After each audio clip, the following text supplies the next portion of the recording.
I am Joe Ouko, a farmer innovator. I'm at the same time the chairman of Farmer-Led Innovators Association of Kenya. We have an agri-business called Lofoda G-Mill. It is a project which has come right down from around 2009 when innovations was introduced in Kenya, and the partners that are behind the whole innovation move that has led us to this project was number one, Prolinnova Kenya, number two, Calro.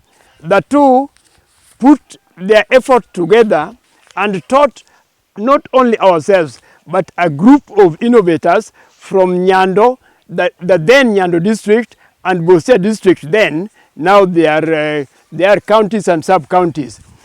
The teaching of innovations from that time gave us an inspiration to make sure our minds worked out to ensure what we were doing would come out on top of whatever people were using before to enrich lives. The basic thing about this product is we are using what goats, ordinary goats, what goats can eat anywhere in the world, I would like to say, is what we take and dry up and keep, ration it in a way now that what we have learned from Calro and Prolinnova would make it best fitting. The two containers I have the same kind of thing. They are not different. The difference is this one is crushed very soft, but this one is granules. The soft one is being used to make pellets.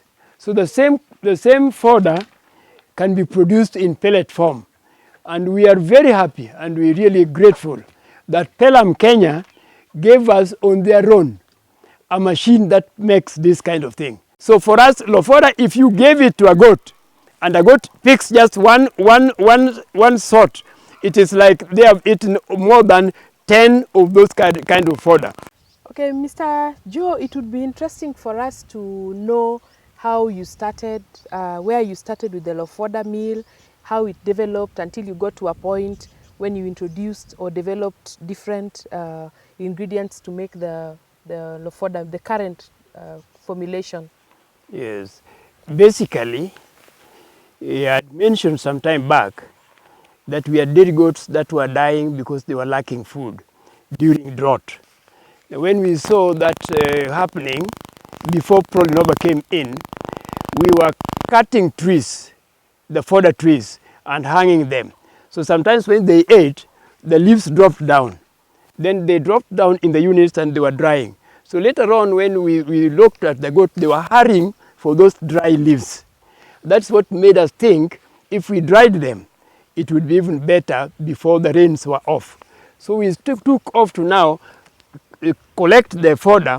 Now we were not chopping, because one thing we realized is if you cut the branches, then sprouting became very difficult and we lost the leaves and it took a long time. So what we did now, we went on to just harvest the sheath, the top parts of those. And after we harvested them, then we chopped them. We were using pangas. After chopping, we dried them, then we crushed them soft. Before we crushed them, sometimes we took different fodder and mixed them, then gave them so that they could be eating a number of those at the same time. Later on, we found that packaging, and it was taking a long time and taking a lot of space. So when we crushed them, we found we were going to pack a lot more. And now we went to the point of packing. What helped us in this packing is World Vision had actually provided a machine for crushing livestock feeds. Doing it without knowing exactly the contents was not going to be good. So we approached the Calro office. So the Calro referred us to Calro Naivasha, where we took a number of those, about 7, 8 of them. They were tested and we found there is none of them which is below 16 protein content. And that is what we are doing now. And right now, with what we got from Mississippi and the ones we collect from the local areas, we are producing enough for people who need it. Okay, apart from the most obvious function you have given for sustaining, feeding dairy goats even during dry seasons, Is there any other benefit that maybe relates to milk production since you are dealing with the dairy goats? There is quite a lot. One is about milk. This product increases milk production. That is the one thing which is very, very good for us about it. Because of the protein and the fact that we feed it dry. When a goat goes on eating dry, there is a lot of need for water. And what is known is milk is about 85% water. And the more they take the water, the more the milk goes up. So milk increases, and one benefit, therefore, which is an impact we already know in our community with those who are having it, is taking the goat milk means you are taking medicine.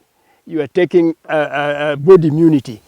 Okay. Would you say anything about environmental conservation, since most of the resources that you're using are based in the environment, are based in the locality, and you're harvesting them from the environment around you?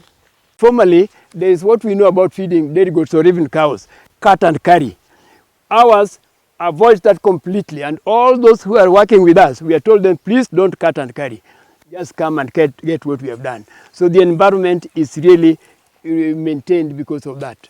Would you try to comment on how far you have gone in terms of trying to commercialize the product? We don't have the means to go far outside. Mr. Joe, Yeah. I've heard you mentioning that your milk production has increased. Could you kindly relate this in terms of your income, maybe what you were earning before and what you are now earning now? Just as I mentioned, it is true the milk increases. And within the local area, not in the towns, 1 liter is 100 shillings. Now, a goat eating this well managed will have the milk double. So what it used to be before, goats used to have about 1 liter, 500 mils or so. But what we have now, particularly the owners whom we are managing them the way we know it should work, we cannot get less than 2 liters per day. And the 2 liters per day, 500 mils is enough for our tea, because if I have 500 mils, it's like I have 1.5 liters of cow's milk. And therefore, if I double the money I was getting when it was 1 liter, it means my earning is more on milk alone, the improvement. Okay. Yes. Now, throughout this your journey, could you maybe kindly tell us the lessons that you've learned, the challenges that you face along the way? Yes. If there was any means the government or any other person in charge could help communities in a household having a dairy goat, then you would be sure that every house has money to do what they want. That is one very good thing. But another lesson we have learned is we cannot go very far with the product we are making and formulating ourselves here without KEBS certification. We are trying very hard to make sure our product is certified by KEBS, and we shall go and go and go. Oh, Mr. Joe, with Lofoda, where do you see yourself and the community in 5 years' time? With Lofoda in 5 years' time, if there was an investor that decided to pick it up, I see the community going very high in what they are earning in terms of supplying the fodder from their shambas. They will earn money. So they will have self-employment. Apart from that, I see the investment making sure that there is a factory which is Lofoda made. And that factory will employ so many people. Beyond that point, what I am seeing is Lofoda is not a Jakarta thing, it is not a Kisumu thing, it is a Kenyan thing, and actually the honest thing, if it is invested, it is beyond Kenya, it is international.